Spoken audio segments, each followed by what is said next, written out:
Salam sejahtera Malaysia, denyut nadi suara rakyat bergema di channel ini. Jangan lupa tekan butang subscribe, like dan share. Malaysia kita punya, cintai Malaysiaku, kita jaga kita.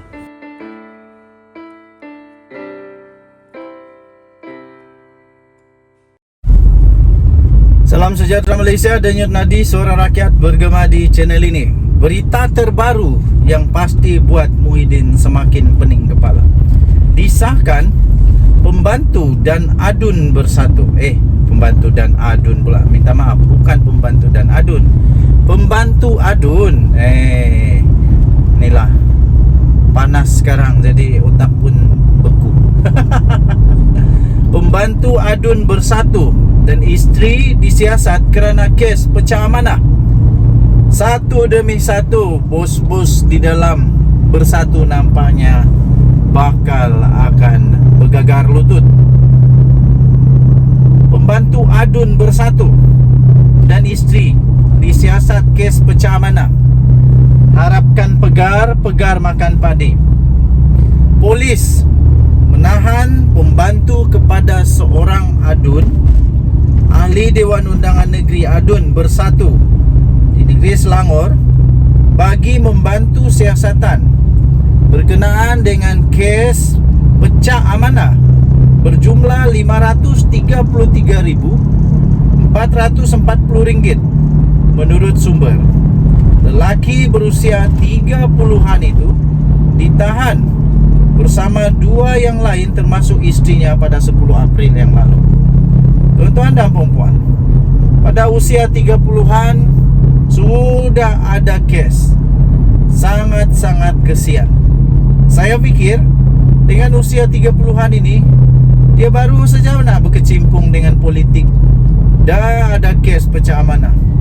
Bayangkan kalau beliau tiba-tiba jadi adun. Bayangkan kalau tiba-tiba dia jadi ahli parlimen. Bayangkan kalau lama lagi dia ada kuasa atau kuasanya lebih besar. Nanti berapa pula teruk pecah amanah yang akan didakwa. Tapi ini baru pendakwaannya, baru penahanan, belum pendakwaan, baru penahanan. Jadi jangan ada spekulasi dulu. Yang pasti polis telah pun menahan pembantu seorang ahli Dewan Undangan Negeri di Negeri Selangor. Difahamkan ketiga-tiga mereka sudah pun dibebaskan dengan jaminan polis. Sudah dibebaskan dengan jaminan polis. Kata kenyataan itu, polis sedang menyelesaikan siasatan dan akan menyerahkan penemuan mereka kepada Timbalan Pendakwa Raya tidak lama lagi, kata sumber yang memetik laporan FMT. Sumber itu turut memaklumkan bahawa adun bersatu itu bukan suspek dalam kes itu. Adun bersatu itu bukan suspek, cuma pembantunya saja. Kata sumber, pada Julai 2022, pembantu itu telah menjemput mangsa seorang pengarah syarikat untuk membida kontrak sebanyak 1.7 juta untuk menganjurkan program bagi Kementerian Belia dan Sukan di Perak. Mangsa diminta untuk membayar komisen sebanyak 3% dan membida projek itu melalui sebuah pertubuhan bukan kerajaan NGO yang dikaitkan dengan pembantu itu. Bagaimanapun, menurut sumber, selepas menerima bayaran, mangsa menyedari dia mengalami kekurangan wang sebanyak RM533,440 menurut laporan ini. Yang diberi duit begini, tapi tiba-tiba kurang. Mangsa dikatakan mendapati jumlah itu dipindahkan oleh NGO itu kepada sebuah syarikat milik isteri suspek. Berikutan itu, mangsa telah membuat satu laporan polis dan kes itu disiasat mengikut Seksyen 408 Kanun Keseksaan, iaitu melakukan pecah amanah. Kasihan sungguh. Kita harap manusia-manusia begini akan bertobat. Bertobat buat dan jangan buat lagi. Tapi apapun sudah dibebaskan dengan jaminan polis. Tapi kalau ada kes, nah mereka akan didakwa. Nampaknya sekarang ini suami buat kerja, istri pun ambil bahagian. Kita jumpa lagi, bye-bye. Salam sejahtera Malaysia. Denyut nadi suara rakyat bergema di channel ini. Tak habis-habis ramainya didakwa kerana rasuah. Tapi saya salut 3 juta %. Saya salut, betul-betul salut kepada kerajaan sekarang ini yang betul-betul mau menghapuskan rasuah. Saya fikir selepas ini 3 tahun, 2 tahun, 3 tahun dari sekarang, kita akan melihat negara Malaysia akan maju dengan cepat kerana rasuah sudah berhenti, penyelewengan sudah berhenti, kerana projek-projek dengan nilai yang sepatutnya akan dibuat dengan nilai sepatutnya. Jadi contohnya, kalau projek itu 2 juta, nanti dibuat pun dengan kos 2 juta. Jadi itu termasuklah keuntungan, termasuklah gaji pekerja, keuntungan semua 2 juta. Bukannya kos 2 juta tapi projek 20,000. Bukan begitu.